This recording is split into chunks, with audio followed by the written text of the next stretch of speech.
Assalamualaikum warahmatullahi wabarakatuh. Kami dari kelompok 7 akan menjelaskan tentang proses oogenesis yang terbagi menjadi 3 tahapan. Tahapan pertama adalah tahap penggandaan.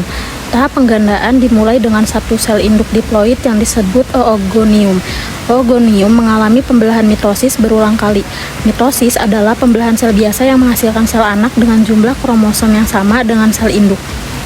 Tahap kedua, tahap pertumbuhan. Oogonium tumbuh menjadi oosit primer yang juga bersifat diploid. Oosit primer ini membesar karena mengandung banyak sitoplasma dan nutrisi. Tahap ini berhenti pada fase profase, meiosis hingga masa pubertas.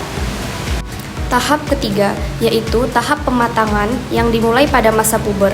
Saat masa puber, oosit primer membelah secara meiosis 1, menghasilkan oosit sekunder dan badan polar 1. Oosit sekunder, sel yang lebih besar dan menerima sebagian besar sitoplasma, sedangkan badan polar primer merupakan sel yang lebih kecil dan mengandung sedikit sitoplasma.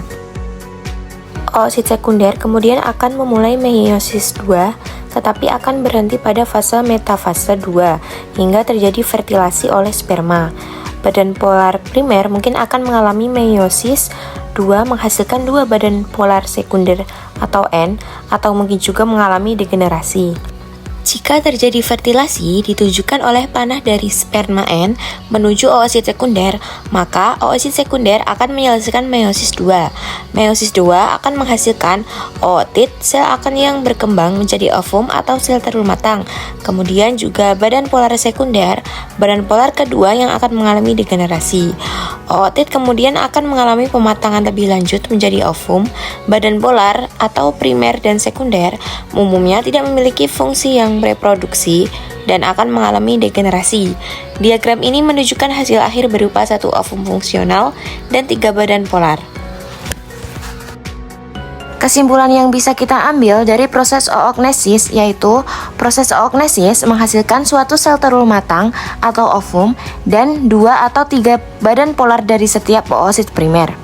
Hal ini berbeda dengan spermatogenesis pada pria yang menghasilkan 4 sperma fungsional dari setiap spermatosit primer. Selain itu, oognesis memiliki periode istirahat yang panjang pada tahap oosit primer dan sekunder. Sekian dari kami tentang penjelasan proses oognesis. Jika ada salah mohon dimaafkan. Semoga bermanfaat. Terima kasih.